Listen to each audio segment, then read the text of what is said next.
حسبي ربي جل الله ما في قلبي غير الله نور محمد صلى الله لا إله إلا الله حسبي ربي جل الله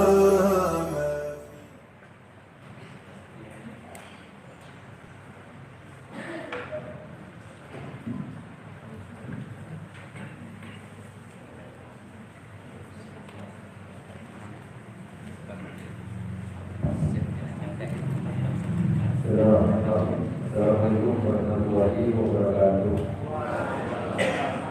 Alhamdulillah, nahmaduhu wa nasta'inuhu wa nastaghfiruh. Alhamdulillah, sallallahu alaihi wasallam. Alhamdulillah, wa yahdihillahu fala mudilla lahu wa man yudlil fala hadiya lahu. Sallallahu alaihi wa sallam. Wa sallallahu Muhammadan abduhu wa rasuluhu la nabiyya wa la rasula ba'da. Usiku pada kesulitan Allah, kepada kesulitan Allahumma la ilma lana illa ma 'allamtana wanfa'na 'ala ma 'allamtana wa inna ma yanfa'una wa zidna ilma. Rabbi shrah li sadri wa yassir li amri wa hlul 'uqdatam min lisani yafqahu qawli. Amma ba'du. Usiku menafsi kitab Allah kepada al-muttaqin. Alhamdulillah wa alhamdulillah yang dimuliakan Allah, kita bersyukur atas kesempatan di siang hari ini bisa kumpul di majelis ilmu. Nikmat yang besar Allah berikan kita bisa kumpul di majelis yang mulia, karena di antara sekian banyak kenikmatan dan kekayaan itu Ibnu Abbas menurunkan kekayaan yang tertinggi adalah ilmu, kekayaan ilmu. Kemudian baru di bawahnya ya ilmu jasadiah, kekayaan fisik. Kita semuanya diberi kesehatan oleh Allah Ta'ala, ini merupakan rezeki yang tinggi. Kemudian kita juga diberikan kenikmatan iman, ya, yang itu merupakan sedunia amil akhirah, nikmat yang paling besar nanti di akhirat. Kata Ibnu Taimiyah, afdhalun ni'mah ba'dal iman al-afiyah. Nikmat yang terbesar setelah kita punya iman kepada Allah itu adalah diberikan badan yang sehat. Nah, kalau kita beriman pada Allah dan kita Islam, kemudian badan kita sehat, maka kita sudah menggabungkan banyak sekali nikmat-nikmat yang nilainya tertinggi di dunia maupun di akhirat. Baik kesehatan yang itu merupakan nikmat tertinggi di dunia, ataupun faham jin yang itu juga merupakan nikmat yang paling besar nanti di akhirat. Jadi maka kita syukuri semua nikmat itu dengan kita gunakan untuk mendukung ketaatan. Iman kita pupuk, kita kuat, kita pertahankan. Kesehatan yang kita gunakan untuk mendukung ibadah kita kepada Allah SWT. Kemudian kenikmatan fasilitas yang lain yang Allah berikan yang kita gunakan semua juga untuk mendukung ibadah, karena memang Allah ciptakan semuanya, alam semesta, langit, bumi, kemudian air, semua pokoknya ini ternyata mengerujutnya hanya untuk ibadah. Jadi, andai kata bukan karena ibadah, Allah nggak ciptakan itu semuanya. Yang kedua, salawat serta salam untuk junjungan kita Nabi Muhammad SAW, yang kita punya kewajiban untuk ittiba. Kata Fudail bin Iyad, muqtadoyah as-sholawah ila rasulillah al-ittiba. Konsekuensi dan tuntutan orang yang bersolawat kepada Nabi itu adalah ittiba sunnah, mengikuti sunnahnya. Karena amal kita walaupun ikhlas tapi nggak nyunah, tertolak. Kata beliau, al-amal tidak pernah khalisan walau yakun shawaban lam tuqbal.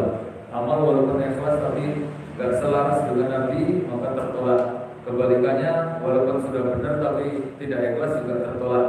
Karena beliau mengatakan tuh kalau amal maka khalisan shawaban. Diterimanya amal itu ketika ikhlas dan benar sesuai dengan petunjuk Nabi. Ikhlas maka lillah, yang disebut benar maka ala sunnah. Ini kesempatan untuk siang hari ini kita lanjutkan lagi ya. Kalau dulu di materi al-iman Sulaiman.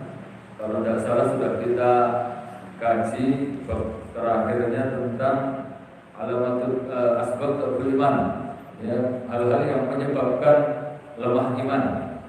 Dulu sudah kita kaji ada maksiat, kemudian yang kedua ibtiad anil ajwal imaniyah, jauh dari lingkungan keimanan dalam rentang waktu yang lama. Yang para ulama mengatakan lingkungan keimanan ajwal imaniyah itu adalah majelis ilmu atau para ulama. Kemudian penyebabnya lagi kemarin sudah kita kaji kalau tidak salah, suwe masalahnya masih lali. Ini berada bekas tekunan yang berkitabku lagi, ya, itu berarti kemungkinan ini menurut. Nah, kemudian al-isbal bil mal wa zaujah, ya, terlalu sibuk dengan dunia, harta, keluarga. Nah, itu kayaknya itu. Maka kita kaji sekarang bab berikutnya tentang al-ilaj dobul iman, obat yang menguatkan iman. Berarti ini amalan-amalan yang mengokohkan dan menyuburkan iman. Kalau dulu sudah kita kaji bahaya lemah iman, kemudian tanda-tandanya, kemudian penyebabnya. Nah, ini yang kita kaji sekarang obatnya. Kayak dokter itu menjelaskan bahaya penyakit, kemudian penyebab penyakit, kemudian habis itu tanda-tanda penyakitnya ini. Nah, setelah itu diobati, maksudnya harus dijelaskan bahayanya itu orang diobati, ya itu dokter apa menunggu. Maka kalau kita mengkaji masalah material iman ini juga kita kaji yang pokok tentang amalan yang mengokohkan dan menyuburkan iman. Karena kemarin sudah kita kajikan di mukadimah kitab ini bahwa yang tidak boleh berhenti dalam hidup itu kata Ibnu Qayyim ada 3. Pertama, ziyadatul ilm, menambah ilmu. Yang kedua ini selalu mengokohkan iman. Ini nggak boleh berhenti itu karena iman itu sifatnya fluktuatif, naik turun. Kadang-kadang bertambah kuat ketika kita melakukan ketaatan, tapi kadang-kadang langsung jelek ketika maksiat. Ini maka harus dikokohkan terus, iman ini harus dikuatkan, disuburkan, dipupuk. Nah, maka di antara amalan-amalan yang mengokohkan dan menyuburkan iman, di sini ya ada beberapa kita kaji yang pokok-pokok. Yang pertama, amalan yang cepat untuk mengokohkan iman, melapangkan hati adalah thalabul ilmi syar'i. Kita selalu menuntut ilmu atau ngaji dengan ilmu syar'i. Ilmu syar'i itu maksudnya ilmu din atau ilmu agama. Karena ilmu ini terbagi 2. Ya, antum bisa baca di kitab Ta'limut Ta'lim. Ilmu itu ada 2, ilmu syar'i atau ilmu din. Yang kedua adalah ilmu dunia atau ilmu kauni. Ilmu syar'i itu berarti ilmu agama yang membahas tentang syariat atau din. Nah, kalau ilmu kauni atau ilmu dunia yang membahas tentang tegaknya masalah dunia. Hukum mempelajarinya, kalau ilmu syar'i itu wajib, kalau ilmu dunia tambahan. Jadi nggak wajib kalau kata kamu menurut dosa. Yang disebut dolim ini kata Ali bin Abi Thalib, man alimu bil dunia wal jahil bil akhirah. Orang yang sangat dolim itu orang yang begitu detail, pinter masalah ilmu dunia, teliti, gelar ilmu dunia, kiri-kiri bahas dunia apapun dia ngerti sampai terperinci sekali. Tapi anehnya ilmu syar'i, ilmu agama malah belas ramudeng itu orang-orang dolim. Kata Nabi, al-ilmu salah satu, ilmu itu cuma 3, itu ilmu syar'i semua. Yang pertama ayatul muhkamatun, yang kedua sunnatun qaimatun, yang ketiga faraidun adilatun. Jadi cuma 3 itu. Adapun selain itu kata Nabi masih wadal itu fadlun. Kalau selain 3 tadi itu cuma tambahan-tambahan keutamaan. Nek antum bisa ya berarti lebih utama, tapi enggak apa-apa gitu loh. Jangan terbalik demi ngejar ilmu dunia terus malah ilmu akhirat ditinggal. Mana aneh kuliah ke Amerika, ke Tiongkok, ke Cina, mau berarti jadi belajar apa ya ternyata belajarnya ilmu dunia kabeh, padahal nggak diamalkan. Ilmu dunia itu antum belajar cukup yang diamalkan saja. Antum tani, belajar tani itu rasa kabeh, pelajaran dunia dipelajari. Ternyata ke waktu menunggu ya ilmu agama ini yang banyak.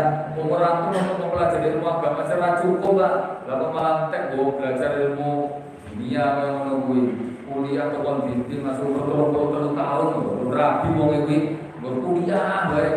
Tapi jelas kamu dengan agama macam Quran aja, kalau nggak perlu menunggu pada akhirat itu golongan yang paling dimurkai Allah itu. Antum kalau ngerti Abghadul Rijal, kata Nabi, laki-laki yang paling dimurkai Allah itu siapa? Mana alimu di dunia tadi, orang yang begitu intens masalah dunia, tapi dia mengalihkan akhirat. Makanya Allah mengatakan bahwa ya Allah mudahirun al-hayat di dunia, wa hum bil akhirati. Hasbi Rabbi Jalla Allah.